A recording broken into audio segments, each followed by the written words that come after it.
नमस्कार, आप देख रहे हैं समाचार प्लस झारखंड बिहार और मैं हूं आपके साथ निशा राय।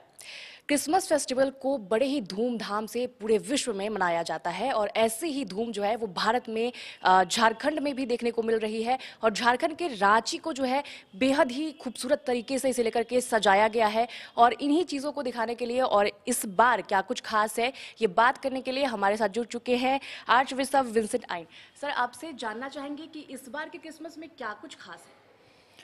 खास तो यही है कि इस बार हम बड़ी ही तत्परता से और उत्सुकता से इसमें शरीक हो रहे हैं, भाग ले रहे हैं और वातावरण बहुत ही खुला खुला लग रहा है, जिसमें बहुत सारे लोग हमारे साथ मिल कर के ये क्रिसमस मना रहे हैं।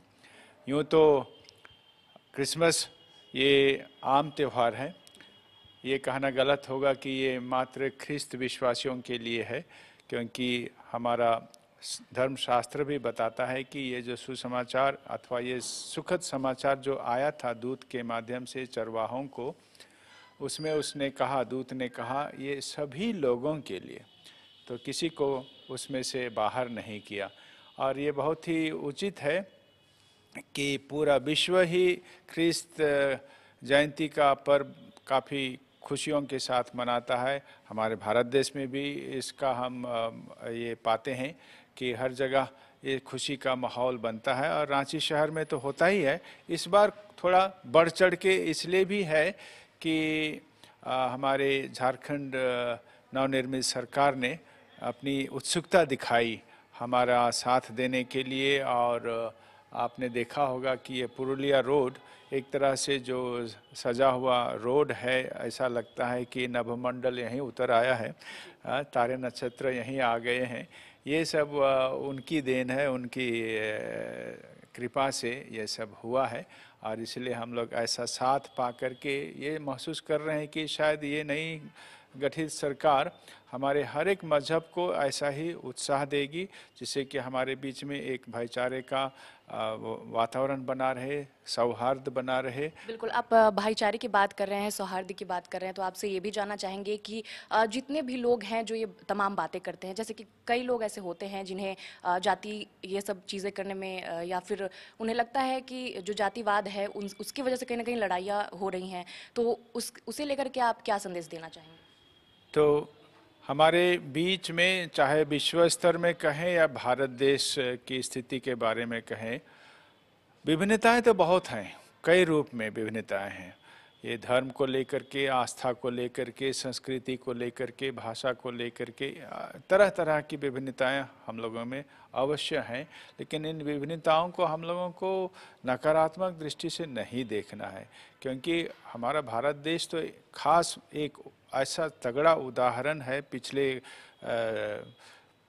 करीब कई दशकों की बात को अगर हम लोग ध्यान में रखें तो यहाँ हम सहज ही एक दूसरे के साथ में मिलते हैं, खेलते हैं, बढ़ते हैं।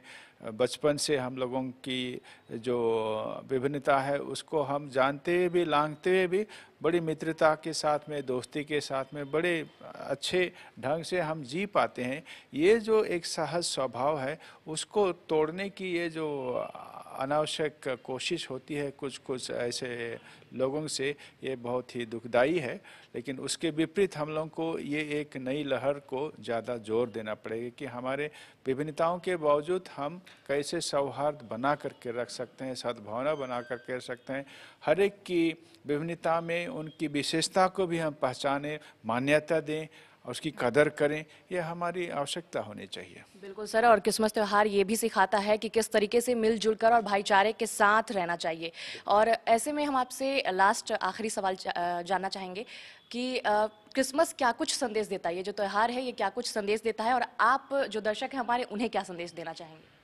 हमारे क्रिसमस में कम से कम हम लोगों के लिए जो ख्रिस्त विश्वासी हैं, ईश्वर ने उन्हीं लोगों को अपना माध्यम चुना अपनी इस सुंदर दान को देने के लिए, जो हृदय के निर्मल हैं, जो उदंड नहीं हैं, जो किसी प्रकार के घमंड के परिस्थिति में नहीं हैं। वे भले हमारे धर्मशास्त्र के अनुसार वे भले साधारण चरवाहे रहे होंगे अथवा यीशु के जो माता पिता रहे वे बहुत ही साधारण दोनों व्यक्ति थे, अथवा उन 3 ज्ञानियों का हम जिक्र करें जिन्होंने तारे को देख करके, एक विशेष तारा जो बहुत कम ही दिखाई देता है और ऐसे कम बार दिखाई देने वाले तारे का चिन्ह उन्होंने पहचाना कि किसी एक महान व्यक्ति का जन्म हुआ है और उसकी खोज में वे निकले थे।